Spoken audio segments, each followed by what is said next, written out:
부처님께서는 깨달음을 얻으시고 45년의 세월 동안을 인도 곳곳을 맨발로 다니셨습니다. 네, 그동안 숱한 사람들을 만나서 자비의 마음으로 근기에 따라 진리의 가르침을 펼치셨죠. 지금으로부터 2562년 전의 일이죠. 음력 2월 15일. 부처님께서는 중생을 교화하시던 육신의 꺼풀을 벗으시고 열반에 드시는데요. 일체의 번뇌를 끊어 깨달음의 큰 완성을 이루신 이날이 바로 열반제일입니다. 네, BTN 열반제일 특집 우리 네 스님이 리얼 토크로 진행합니다. 열반, 곧 영원한 머무름. 여러분 안녕하십니까. 안녕하십니까.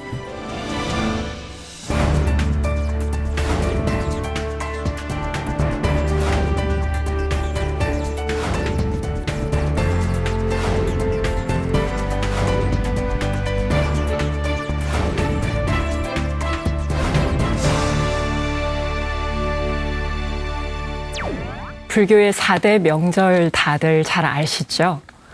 부처님께서 태어나신 날, 바로 음력 4월 8일입니다. 그리고 부처님이 출가하신 날, 2월 8일, 부처님께서 성불하신 날, 음력 12월 8일, 그리고 바로 오늘, 2월 15일은 부처님께서 열반에 드신 날입니다. 이 가운데에서 출가제일부터 열반제일까지를 묶어서 우리는 출가 열반제일 기간으로 기념을 하고 있습니다. 네, 그렇습니다. 이 시기는 우리 스님들뿐만이 아니라 제가불자님들 모두가 다 용맹정진하면서 수행하는 기간으로 삼고 있는데요. 부처님께서 출가하고 열반에 드실 때까지의 과정을 생각하고 또 그 의미를 되새기는 기간이 바로 이 기간이 아닌가 싶습니다. 그 의미를 다시 한번 새겨보고자 준비한 시간입니다. 열반제일 특집 스님들의 리얼 토크, 열반 곧 영원한 머무름, 지금 시작합니다.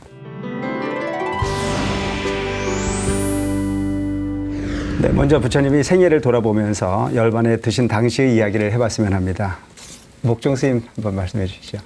저는 개인적으로는 이제 부처님이 탄생과 그 다음에 출가, 그리고 수행, 그리고 깨달음, 그리고 열반까지를 전체가 잘 짜여진 이 우주에서 가장 완벽한 드라마라고 생각을 합니다. 대반 열반경에 보면 이제 부처님께서 열반에 드시려고 하니까 거기에 모였던 많은 대중들이 부처님 생사를 해탈하셨는데 왜 열반에 드시려고 합니까? 7 내지는 반겁이라도 계시죠? 라고 간청을 드리니까 부처님께서 하시는 말씀이 내가 과거 생에 수많은 열반을 했고 다시 또 지금 하는 것이다. 그래서 중생을 제도하기 위한 어떤 매뉴얼 같은 것이 아닌가 싶고요.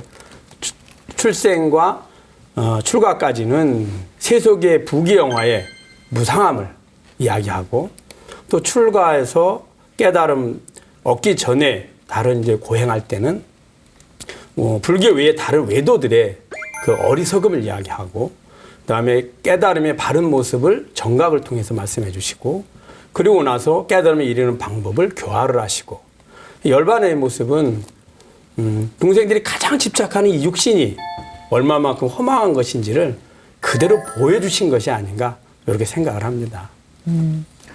예, 부처님 일대기를 말할 때 우리 스님들께서 가장 많이 설명을 하는 것이 바로 팔상성도가 아닌가 싶어요. 그렇죠. 예, 그래서 오늘 우리가 열반제일 특집에는 바로 이 부처님 쌍림 열반상이 그 가장 주목을 받지 않을까 싶은데요. 네. 이제 부처님 열반에 드시는 그 장면을 볼 때는 우리 스님들은 물론 다 아시겠지만은 처음에 저는 그 부처님 일대기를 읽으면서 그 대목에서 마치 제가 그 시대에 그 자리에 있는 제자처럼 그렇게 슬픈 거예요. 그렇죠. 네. 왜냐하면 부처님께서는 이제 이미 아시잖아요. 당신이 가실 것이라는 것을. 네. 그리고 제자들도 이제 그 안한존자 같은 경우는 다 느끼잖아요. 그래서 부처님이 마지막에 그 사라상수 아래에서 자리를 펴게 하고 거기에서 우엽으로 누우셨을 때 안한존자가 안 보이잖아요. 네. 네, 찾아보니까 저 멀리 부처님이 안 보이는 곳에 가서 그렇게 슬피 울고 있는 장면, 이 장면을 생각할 때마다 저는 그런 생각이 듭니다. 이 안한존자나 모든 제자들이 얼마나 하늘이 무너지는 그런 심정이었을까. 그래서 쌍님 열반상 하면은 어떻게 보면은 그것을 슬프게 생각하지 않아도 되지만 왠지 스승님이 떠나신다는 그것 때문에 가슴이 뭉클한 그런 느낌이 드는 거예요. 어느 날 그 방금 말씀하신 안한다 평생 시봉했던 시자죠. 시자가 이제 부처님이 마지막 전법 여행을 떠나시려고 구시나가라로 향해 가실 때 이제 맨발로 다니다 보니까 발이 더러워졌죠. 그래서 발을 씻겨드리려고 보니까 발이 너무 낡은 거예요. 이제 80이 된 그렇죠. 노인이니까 그래서 가슴이 아파서 눈물을 삼키면서 안 하니 부처님 발이 왜 이렇게 열의 발이 왜 이렇게 되셨습니까? 그러니까 그렇지 않아나 그래 열애라도 이 육신의 늙음과 병듦과 죽음에 대해서는 핍박을 벗어날 수가 없구나라고 얘기하시고 마치 낡은 수레가 가죽끈에 이렇게 겨우 의지해서 굴러가는 느낌이다라고 열반경에서 말씀을 하십니다. 그러신 것 같아요. 부처님께서 일부러 몸소 좀 더 사셔도 되는데 육신통을 자제하신 영원한 진리를 깨달으신 어른이 일부러 중생들한테 봐라 부처도 이렇게 늙어 죽는다 보여주시려고 그런 장면을 보여주신 게 아닌가 생각이 듭니다. 이 부처님께서 열반에 드시기 전에 안한존자에게 마지막으로 남기신 유언이 있잖아요. 바로 자등명, 법등명 하라. 그리고 자귀의하고 법귀하라라는 말씀인데 그 어떤 것에도 의지하지 말고 자등명, 법등명 하라. 이 말씀에 대해서 우리가 좀 더 이야기를 나눠보도록 하죠. 법등명, 자등명 순서를 좀 바꿨으면 좋겠다는 생각이 듭니다. 네. 또 법귀, 자귀. 네. 왜 그러냐 하면 중생들이 자등명하면 이제껏 자신의 업으로 비춰진 아상을 통해서 그것이 맞다라고 인정하기 때문이죠. 네. 그러니까 중생일 때는 부처님의 가르침에 따라서 배우고 실천하고 그리고 자녀 자성인 그 깨달음이 발현했을 때는 거기에 의지해서 그 상태로 세상을 보고 판단하고 실천하면 되지 않을까. 네. 그래서 제 개인적으로는 법등명, 자등명, 법귀, 자귀 이렇게 했으면 좋겠다는 생각이 듭니다. 네. 새로 쓰는 불교 교리. 네. 네. 근데 저는 이제 그 부처님이 열반이라고 하는 부분의 세계는 직접 보지 못했지만 정말 여러 가지 책을 통해서 보든가 또 큰 스님들의 말씀이라든가 특히 그 많은 세월이 지난 지금도 우리가 쿠시나가르에 부처님 열반당을 가면 네. 거기 희한한 기운이 있지 않습니까? 맞습니다. 네. 누구든지 가면 뭉클한 기운이 생기고 네. 그곳을 갔다 오면 정말 부처님이 친견한 것 같은 어떤 느낌을 우리가 가질 수밖에 없는데 그렇죠. 이제 그럼에도 불구하고 저는 이제 그 공양이라고 하는 부분 우리가 부처님을 이제 은공이라고 이야기를 하는데 평생 걸식을 하셨지만 네. 그 걸식으로서 사셨던 부처님에게 수많은 왕이나 수많은 사람들이 공양호를 얘기해서 정성을 다하셨지 않습니까? 그렇죠. 그럼에도 불구하고 부처님께서는 열반에 드실 때 춘다의 공양을 말씀하셨거든요. 네. 내가 지금까지 수많은 왕이나 수많은 그 제후들에게 공양을 받았지만 그 공양 중에 춘다가 올린 공양이 가장 아름다운 공양이었고 가장 추억할 만한 공양이었고 그야말로 가장 정성스러운 고향이었다라고 그렇게 칭찬을 하신 이유 중에 하나는 네. 그야말로 열반에 드시는 그 순간까지도 뭔가 원망으로 남을 수밖에 없는 그런 흔적을 완벽하게 해결하시고 가고자 하는 어떤 그런 뜻이 네. 내포되지 않았나 하는 생각을 하면서 참으로 부처님답다. 오늘 우리 중생들이 항상 내 눈에 흙 들어가기 전에 못 있는다라고 하는 생각을 하는 게 중생의 흐름이라면 네. 부처님은 정말 그 수많은 제자들로부터 질타를 당할 수밖에 없는 그런 환경에 놓여 있던 춘다를 걱정하셔서 그 공양의 의미에 대해서 설명하신 부분을 이렇게 추억했을 때 네. 참으로 존경할 만하고 가슴이 뭉클해질 정도로 업을 남기지 않는 부분의 행위를 몸소 보이신 게 아닌가 싶은 네. 생각을 해서 그렇습니다. 항상 그런 그 감사함을 갖고 있습니다. 예. 그렇죠. 스님 말씀 들으면서 이렇게 부처님 일생이 이렇게 한번 이렇게 쭉 스캔이 되는 그런 것 같습니다. 왜 우리 자각각타라는 말씀을 하시잖아요. 이렇게 스스로의 등불을 이렇게 밝히는 것은 내 안에 지혜를 밝히는, 공성의 지혜를 밝히는 것이고, 법의 등불을 밝힘으로써 함께 사는 세상을 환하게 밝혀드리는, 즉 자비의 등불을 밝히는 것이 아닐까. 자등명, 법등명 이 법문을, 이 유언을 들을 때마다 나는 이렇게 살고 있나? 이거 유언인데 한 사람이 평생 태어나서 가장 처음 했던 말과 마지막 떠날 때 하는 말씀이 참 중요하잖아요. 그래서 부처님의 제자로서 나는 정말 자등명, 법등명 하고 있나 늘 돌아보게 됩니다. 네. 아유, 우리 스님들 말씀 들으니까요. 정말 열반제일이 새롭게 다가오고 있습니다. 열반제일의 의미에 대해서 우리가 생각해 본 시간이었는데요. 이번에는 영상을 하나 봤으면 좋겠습니다. 네. BTN 불교TV에서 방영된 답이라는 제목의 영상인데요. 함께 보시고 또 이야기 나눠보도록 하죠.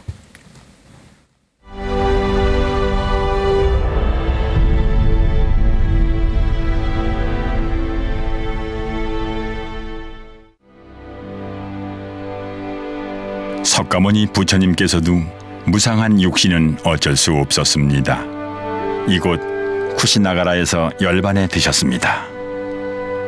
무상함을 뚫고 무아를 넘어 생사해탈을 이루신 것이죠.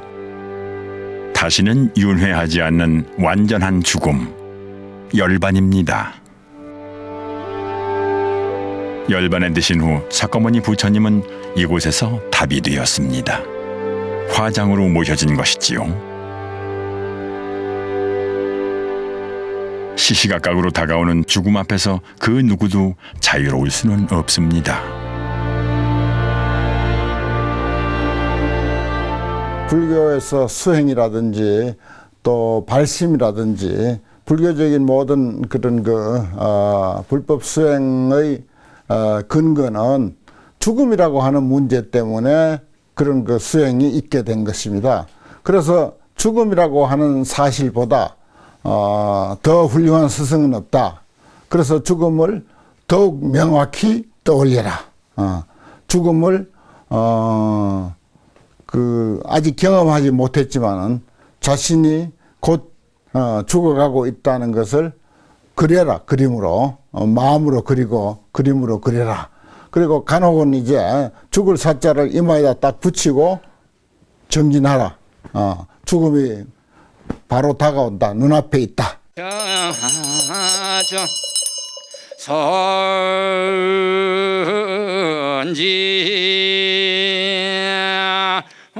불교는 죽음을 어떻게 받아들이고 있는가? 설정 스님의 법언은 불교의 죽음관을 대변해주고 있습니다. 이 무상한 세상에서 사대로 된 허망된 몸뚱이를 훌떡 벗어버리고 육군육식의 거창스러운 것을 탈탈 털어버렸으니 참으로 시원하지 않는가. 하늘공 산문을 활짝 열어제치고 위엄불의 처소에 도달하니 걸음걸음이 꽃이요 잔잔히 흐르는 물소리, 만고의 시원한 바람과 텅 빈 하늘의 밝은 달이더라.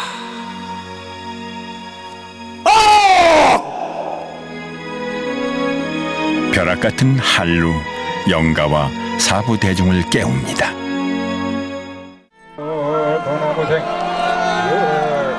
2014년에 있었던 종종 법전 스님의 답이식입니다. 연화대에 당겨질 이 불은 그냥 불이 아니라 탐진치 삼독을 태워버릴 삼매의 불입니다. 탐진치 삼독을 모두 여의면 곧 부처입니다. 연화대의 불은 부처를 이루는 삼매의 불입니다. 불, 법, 승, 2012년 열반하신 대행 스님의 답이식입니다. 불 들어갑니다. 집에 불 났습니다. 어서 나오세요. 육신이 답이 되는 그 순간까지 성불의 염을 놓지 않는 것이 다비문의 가르침입니다. 다비는 곧 성불할 수 있는 마지막 기회며 가르침인 것입니다.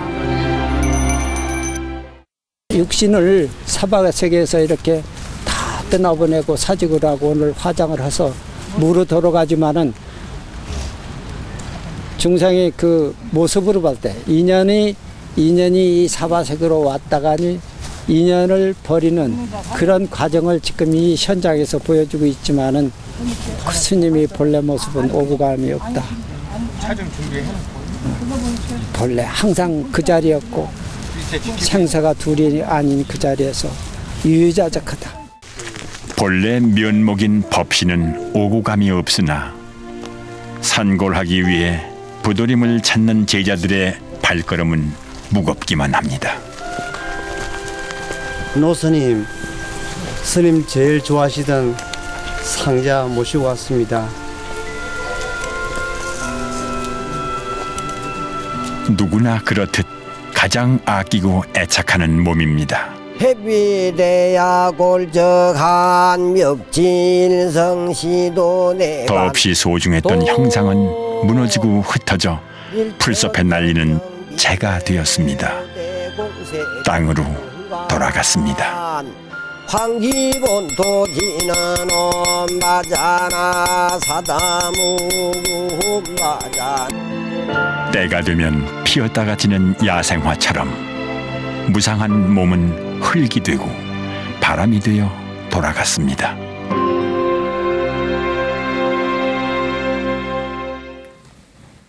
네, 어떠셨어요? 자, 스님들도 많은 느낌이 느끼셨을 것 같은데, 저는 이제 답이식을 볼 때마다 그 큰 스님이 그 살아생전 행하셨던 그 많은 원력 그리고 수행, 전법 이제 그런 걸 이제 느끼게 됩니다. 네. 또 한편으로는 참으로 무상하다는 생각을 합니다. 살아계실 때의 그런 모습과 또 많은 것들이 답식을 하고 나면 한 줌의 재로 돌아가잖아요. 아, 나 역시 저렇게 돌아갈 거다. 그럼 지금 내가 하는 일들이 제가 되고 나서도 남아있을 일이 무엇이 있겠는가라는 걸 떠올리게 하고. 예전에 성철 큰 스님 입적하셨을 때 그 답이식이 세간에 아주 주목을 받았었잖아요. 그렇죠. 그때 저는 이제 그 버스에서 지나가다가 그 소식을 딱 듣고 버스 안에서 이제 말도 못하고 소리 없이 흐느껴 울었던 기억이 납니다. 그때는 학생이었는데요. 가까이 계실 때는 이제 지난 시간에 말씀드렸지만 성철 큰 스님 무릎에서 놀았다고 그랬잖아요. 가까이 계실 땐 그 어른이 큰 스님인 줄 모르고 그냥 할아버지 같이 그랬는데 막상 떠나고 보니까 그분이 굉장히 큰 스님이셨구나. 그래서 마치 부처님께서 그 제자들이 부처님을 바라볼 때도 그러지 않았을까. 옆에 계실 땐 그 가치를 모르고 그 말씀하신 대로 정신 잘 못하다가 떠나시고 나서 후회하는 그런 우리의 모습이 이제 떠올랐고요. 그 장면에서 왜 불 들어갑니다. 스님 나오십시오. 항상 어느 답이식을 가던가 그 장면이 나오는데 바로 삼계하택의 불집인 것이죠. 그래서 그 집에서 탐욕과 분노와 그리고 어리석은 분별 고집의 집에서 벗어나오는 게 출가라면 그것에 그 번뇌의 불을 훅 꺼서 열반에 드는 것이 바로 오늘 또 열반제일의 또 의미가 아닐까. 답이식 볼 때마다 다시 새기게 되네요. 네. 저희 종단은 뭐 스님들이 답이를 그 흔히 안 하시고 거의 매장을 하시기 때문에 그렇죠. 그런 이런 그 답이하는 모습을 보면 또 색다른 어떤 감정 같은 것도 있습니다. 네. 그리고 아, 이 참 무상하다라고 하는 부분이 네. 바로 우리가 부처님의 가르침으로 익혔던 분인데도 불구하고 그런 느낌을 갖게 하는 어떤 VCR이었다라는 생각이 듭니다. 네. 그 제가 이제 대충 대종사를 이제 그 옆에서 모셔서 열반에 드실 때까지 함께 했었는데 아, 그 어쨌든 뭐 출가라고 하는 부분이 그런 생사를 초탈하고 뭔가 그 인과를 공부하는 그런 차원인데도 불구하고 어른이 그 자비스러운 목소리를 다시 듣지 못한다는 거 또 내가 어려울 때 언제든지 선뜻 물었을 때 아주 쉽게 답해 주시는 그런 자비스러움을 다시 추억할 수 없다라고 하는 부분이 참 가슴을 많이 아프게 하더라고요. 그러니까 지금도 생각을 하면 이제 가슴이 먹먹해지고. 그래서 어떻게 보면 이제 이 출가한 사문으로서 부끄러운 일이지만 너무 많이 울어가지고. 저는 그때 이제 생각해 보면 열반이라고 하는 그런 부분들이 이렇게 다시 만날 수 없다라고 하는 부분에 그 애착심 같은 그 부분도 있고 또 그것이 자비 만남이었기 때문에 더욱더 간절하지 않았나 하는 생각도 하며 사람이 많이 울면 머리가 아프다라고 하는 것도 그때 알았어요. 그런 부분이 있듯이 아마 모든 분들이 그 큰 스님들이 열반이라고 하는 부분은 그 느낌으로 함께 하지 않았을까 하는 생각이 들어서 더욱더 숙연해집니다. 저는 그 다비 장면을 보면서 제가 그래도 가장 많이 오랫동안 뵌 분이 법정 큰 스님이신데요. 네. 법정 스님께서는 말년에 이제 그 강원도 토굴에 계셨잖아요. 내가 몸을 움직일 수 없고 병들면 나는 이곳에서 그냥 내 스스로 화장하고 갈 것이다. 늘 말씀을 하셨어요. 그리고 그런데 이제 이 병원에 딱 붙들리셨잖아요. 그리고 그때가 아마 겨울이라서 강원도를 들어갈 수가 없었어요. 아마 들어갈 수 있었으면 그곳에 들어갔을 겁니다. 근데 못 들어가셨고 병원에 계셨는데 그 쓰시던 평상을 갖고 와서 그 평상에 그 스님의 그 운구를 가사 한 장에 덮고, 가사 한 장 덮고 가셨거든요. 그래 늘 하신 말씀을 그대로 제자 스님들이 그래도 스님의 유지를 받들어 드려서 참 다행이었다. 우리가 가시는 길은 우리에게 참 큰 가르침을 주고 가시는 것 같아요. 그 자체로. 네, 그 자체로. 이 스님들 말씀을 들으니까 가슴이 뭉클해서 진행을 할 수 있을지 모르겠습니다. 그러나 끈을 다 잡고 앞서서 음력 2월 8일 바로 지난주였죠. 그리고 오늘 2월 15일 이 일주일 동안의 기간을 출가 열반 제일 기간이라고 정하고 있습니다. 그런 의미에서 전 세계의 불교계에서는 이 시간을 특별하게 기념하여 특별 용맹정진, 기도 이런 주간으로 삼고 있는데요. 아마 우리 스님들께서도 다 사찰에서 큰 역할을 하고 계시기 때문에 많은 일들이 있으실 것 같아요. 좀 말씀 전해주시면 좋을 것 같습니다. 어쨌든 출가든 비출가이든 간에 부처님이 가르침이 본질이라는 자체는 그야말로 자본성이라고 하는 부분을 일깨우는 행위에 목표를 두셨고 그 부분을 일깨워가는 가장 그 바른 길은 수행, 그 용맹정진이라고 우리가 이야기를 하지 않습니까? 그럼에도 불구하고 이제 시간이 가면서 정진이라고 하는 부분과 학문이라고 하는 부분이 이렇게 괴리되어지는 어떤 현상들도 있는 것이 현실인데 어쨌든 출가제일이나 열반제일의 어떤 그런 그 기간을 통해서 우리가 다시 한번 그 잠자고 있는 어떤 그런 불성을 일깨우고 불교의 본질이라고 하는 부분이 소위 자기 스스로를 관조해 갈 수 있는 수행의 장로가 근본이라는 사실을 다시 한번 일깨울 수 있는 그런 그 열반제일을 우리가 좀 맞이할 필요가 있지 않겠나 하는 그런 생각을 합니다. 저는 이 열반제일을 맞이하면서요. 우리가 이 말씀은 꼭 기억하고 살아야 되겠다 이런 생각이 듭니다. 이 세상 모든 것은 변한다. 그러니 게으르지 말고 정진을 하라라는 말씀을 남겨놓으셨는데 여러 마디의 말보다 이 한 줄, 딱 한 줄 가슴에 새기면은 열반제일의 의미가 가장 자기의 공부로 선지식으로 삼을 수 있는 말씀이 되지 않을까 싶습니다. 부처님 출가와 열반 사실은 다 처음과 끝이잖아요. 근데 그 목적은 똑같은 모습이었거든요. 우리에게 어떤 것이 참으로 완전한 행복의 삶인지 참된 삶인지 가르쳐 주셨죠. 그래서 그것을 알려고 하면 매 순간순간 내가 무엇을 하려고 할 때, 무엇을 하고 싶을 때, 내가 지금 하고 있을 때 이것이 참다운 나의 삶의 모습인가, 혹은 더 나아가서 내가 죽고 나서도 그것이 가치가 있을 것인가를 한번 스스로 성찰해봐라.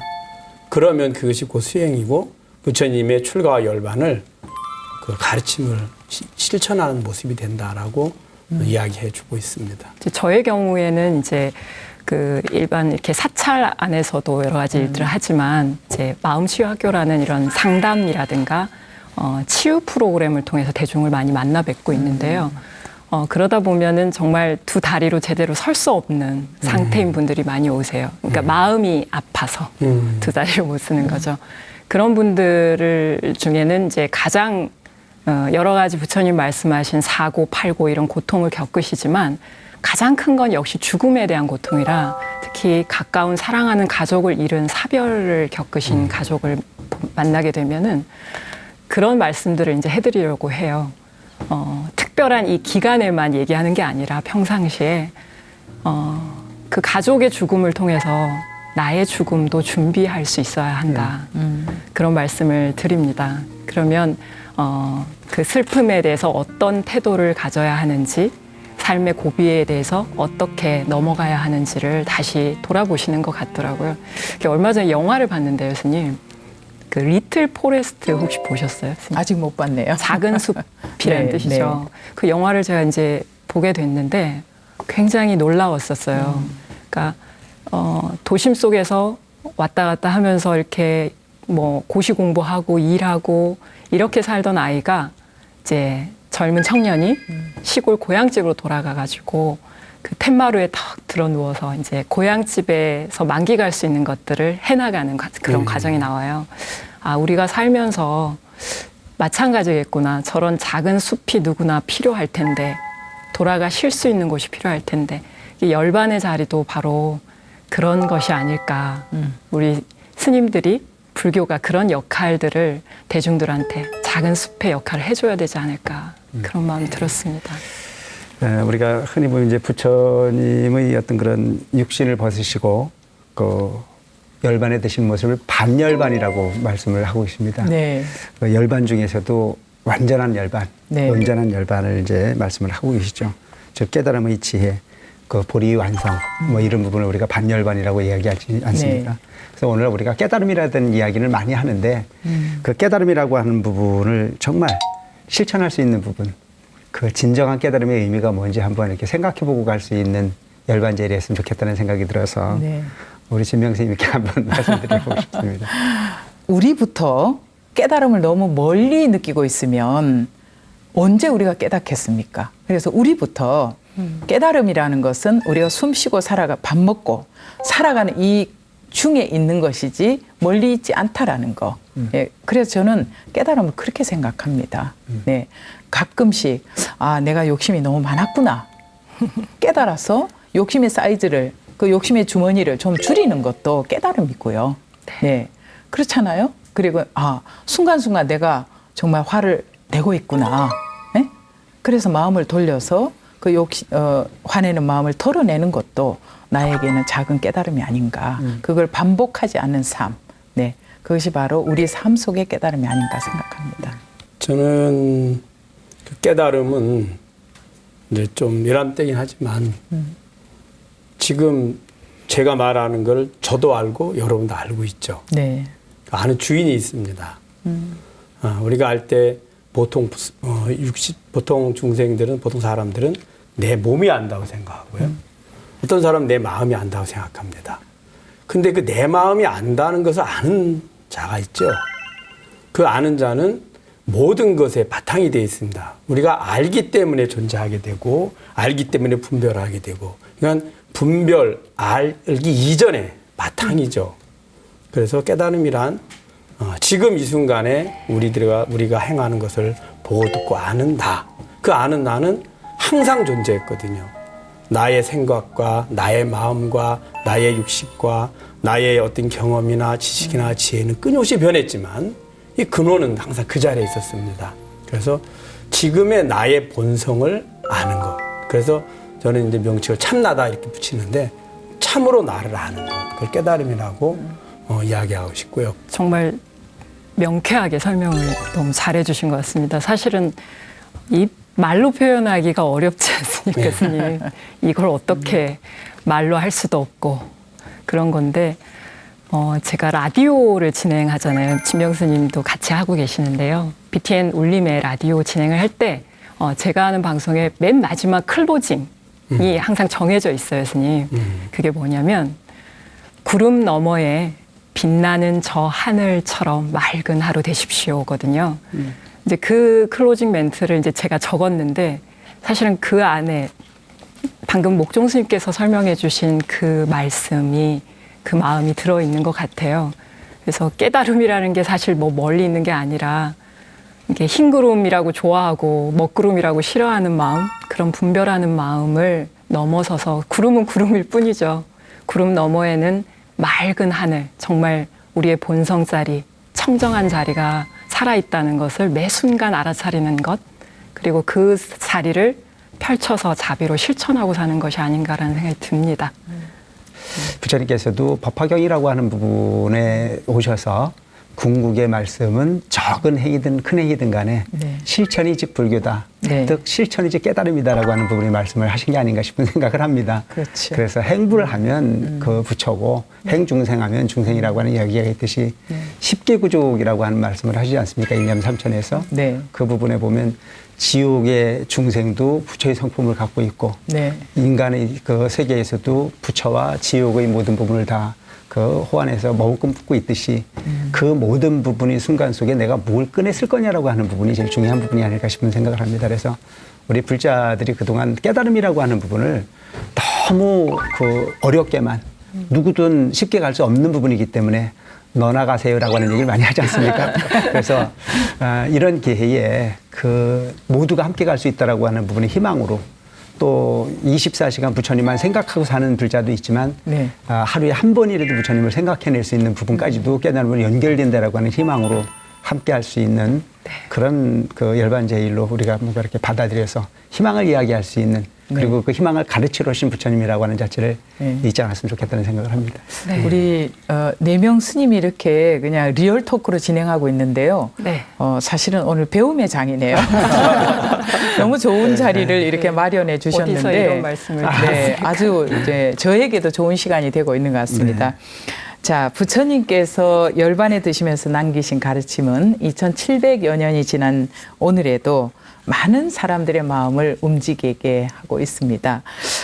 마찬가지로 우리가 함께 살았던 큰 스님들께서도 열반하실 때 열반송을 남기고 떠나시잖아요. 네. 그래서 이번에 큰 스님은 어떤 열반송을 남기셨나 하고 불자님들도 많이 궁금해하고 또 누군가에게는 그 열반송이 큰 선지식이 되고 있는데요. 우리 스님들께서 기억하고 계신 열반송이 있으시다면 한 가지씩 좀 들어봤으면 좋겠습니다. 목종 스님께서 지금 준비하고 계시죠. 손전화를 꺼내셨습니다. 목종 스님께서 먼저 말씀해 휴대폰에서 주세요. 찾아가지고 검색을 한번 검색을 해서 말씀드리겠습니다. 정말 리얼 토크네요. 리얼 토크네요. 바로. 제가 이제 저게 눈이 안 좋아서요. 벌써 그렇게 괜찮습니다. 됐죠? 리얼입니다. 그 한평생 사람들을 속였으니 그 죄업은 하늘에 넘치네.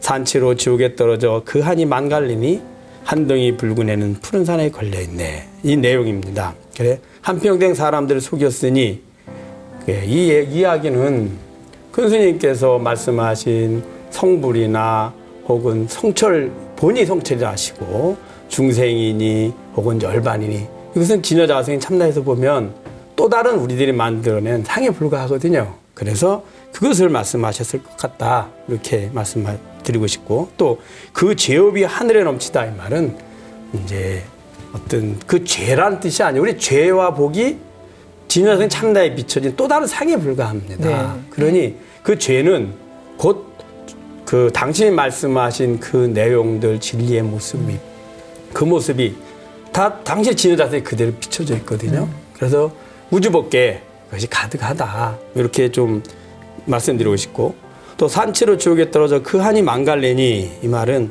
산채로 떨어진다는 말은 말 그대로 깨어있다는 거죠. 성성적적이라 하거든요. 그래서 우리는 중생들 죽을 때 육신의 집착으로 인해서 그렇게 혼미합니다. 매해져가지고 자신의 욕망에 따라서 길을 가서 다음 생을 하게 되는데 수행자는 깨어있죠.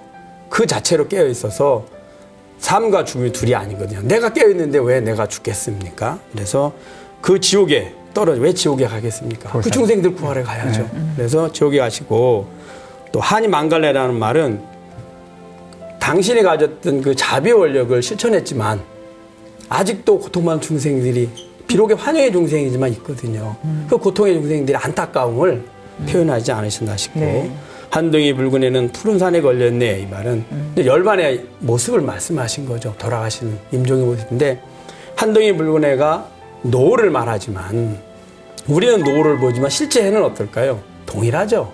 낮과 밤이 따로 없고 아침에 일어나는 일출이나 저녁에 노을이 똑같죠. 그래서 그것을 표현했다 이렇게 네. 말씀드리고 싶습니다. 월도 스님께서도 저는 이제 그 종단은 뭐 어른 스님들이 이제 여러 분 계십니다만은 저희 종단에 학문적 기틀을 많이 다지시고 네. 종회 의장을 오랫동안 하셨던 우리 덕산대 종사께서 그 열반에 드셨을 때에 남기신 개성을 좀 소개를 드리려고 합니다. 몽중생사 즉 시공이요 시시비비 초두로다. 청산백운 임자하니 송간청풍 월계명이라. 생사가 곧 공이다. 한 줄기 꿈 같구나. 생사 온갖 세상의 온갖 시비를 우리가 논하고 있지만 풀 끝에 이슬 같은 거다. 그렇죠. 푸른 산 흰 구름은 한가롭기만 한데 솔바람 맑은 냇물 달빛 않고 흐르네. 그러니까 소위 말하는 이제 우리가 인간사 사는 모습을 보면 온갖 시비를 다 하지 않습니까? 우리가 한낱 살아있다라고 하는 것도 꿈이고 꿈속의 꿈도 꿈인데 꿈속의 꿈을 꾸고 나면은 뭔가 기분 좋은 꿈을 꿨을 때는 아주 화이롭게 그 생각하고 있고 또 뭔가 그 꿈에서 쫓기는 꿈을 꾸면 다행스럽다라고 뭔가 안도의 한숨을 쉬듯 우리 인생이 바로 그런 건데도 불구하고 그 부분을 알지 못하는 우리들이야말로 그 어리석음의 어떤 그런 그 존재일 수밖에 없는 부분을 한바탕 꿈이라고 이렇게 나눠주셨고 또 우리가 시시비비를 너무 가리지 않습니까? 출가가 됐든 속가가 됐든 간에 옳고 그름을 논해서 정말 어떻게 보면 아무것도 아닌 분인데도 불구하고 뭐 머리 그 끈을 잡고 나눠서 싸우는 경우도 있고 뭐 밤잠을 못 자면서 일을 가는 경우도 있는데 그것이 한낱 풀끝에 이슬 같은 부분인데도 불구하고 그런 것이 중생이 아닌가 싶은 생각을 하면서 푸른 산 흰 구름이 한가롭기만 하죠. 그냥 그 부분은 오고 감에 논함이 없이 그냥 그대로이고 솔바람 그 맑은 냇물이 달빛 닿고 흐르듯이 그래 여야한 거 세상이니까 집착하지 말고 잘 살으라고 가르치고 가신 것 같아요. 너무 훌륭하신 열반성이시네. 그러게 말입니다. 우리 운성 스님도 좋은 큰 스님 말씀 기억하고 있죠? 요즘 말로 왜 심쿵이라고 하잖아요. 심쿵. 네, 조금 젊은 스님이 하나 앉아 있으니까 이런 용어가 막 남발이 되네요. 심쿵. 저를 심쿵하게 했던 그런 이제 열반성이 있었습니다.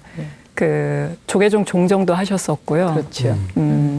봉암사 특별 독립선언의 조실로 계셨었던 서자 암자 큰 스님께서 마지막에 이제 임종에 드시려고 하니까 제자들이 스님 열반송은 어떻게 할까요? 라고 여쭈니 이렇게 대답을 하셨답니다. 뭐 열반송은 무슨 그 노장 그리 살다 갔다 해라. 끝. 너무 멋지네요. 네, 정말 부처님께서 왜 마지막에 팔만 대장경 쓰기나 씩이나 하시고는 설하시고는 한 글자도 설한 바가 없다 나는 이러셨잖아요. 그래서 진짜 화려한 말보다도 하나라도 실천하는 게 더 중요하다는 얘기를 하신 것 같아요. 네. 운성 스님처럼 제가 심쿵 하는 열반성이 없어요. 너무 가르침이고 너무 거창해서 쉽게 이렇게 박히지를 않았어요. 그런데 그래도 찾아야 되겠구나 싶어서 제가 찾았는데요. 효봉 큰 스님의 그 열반성을 한번 찾아봤습니다. 일평생 내가 말한 이 모든 것들, 이 모두가 불필요한 군더더기. 오늘의 일을 묻는다면 다른 저 일천강에 잠긴다 하리. 네. 다 군더더기라고 하시잖아요. 그래서 오늘 일을 묻는다면 다른 저 일천강에 잠긴다 하리. 마지막 이 말씀만 남겨놓으셨는데요. 그 큰 스님의 그 경지를 제가 이 열반성으로 어떻게 설명을 하겠습니까? 제가 열반에 안 들어봐서 저는 잘 모르겠습니다. 그래서 준비하라고 해서 저는 효봉 큰 스님 열반성을 전해드렸습니다. 네. 끝으로 부처님 열반제의를 맞아서 우리 불자들이 가져야 할 마음가짐에 대해서 말씀 부탁드리겠습니다. 밤에 이렇게 잠들 때마다 저 이제 아직 나이가 많지는 않지만 언제 갈지 모르는 것 같아요, 사실. 그래서 밤에 잘 때는 내일 아침에 눈을 못 뜰지도 몰라. 그리고 아침에 일어날 때는 숨이 쉬어지네, 움직여지네, 이렇게 다시 태어났구나 이러고 사실은 삽니다. 여러 불자님들께서도요, 지금 이제 봄이 왔잖아요, 스님. 겨울 나무가 군더더기 다 떨어뜨리고 땅으로 돌아갔다가 다시 봄 새싹을 틔우듯이 매 순간 열반에 들고 매 순간 출가하시고 다시 태어나시기 바랍니다. 스님, 오늘 이 자리에 가장 막냉이 스님이잖아요. 근데 제일 큰 소리를 하신다. 네, 노스님 모시고 살아가지고 동진출가의 무게가. 죄송합니다. 네, 무게가 장난이 아니에요. 부끄럽습니다. 네, 스님 말씀도 듣고 싶습니다. 네, 저는 우리가 온전한 열반이라는 것은 생사를 떠나는 자리잖아요. 근데 생사를 떠나기 이전에 우리가 부처님께서도 깨달으신 게 모든 탐진치 삼독에서 다 벗어나는 일이거든요. 우리가 살아가는 호흡하고 있는 매 순간 결정을 할 일이 우리는 순간순간 결정을 해야 되잖아요. 상대방을 위해서가 아니라 나 스스로를 위해서 결정하는 일이거든요. 그렇게 결정해야 되는 삶 안에서 탐진치 삼독을 다 내려놓을 수 있으면 좋겠지만 우리 불자님들 보고 다 내려놓으라는 것은 너무 큰 숙제인 것 같습니다. 그러나 어떤 결정을 할 때 1%만이라도 보살의 길에 가깝게 결정을 하면 좋겠다. 그게 바로 우리가 온전한 열반으로 갈 수 있는 지름길이 아닌가. 저는 그 말씀만 드리고 싶습니다. 네.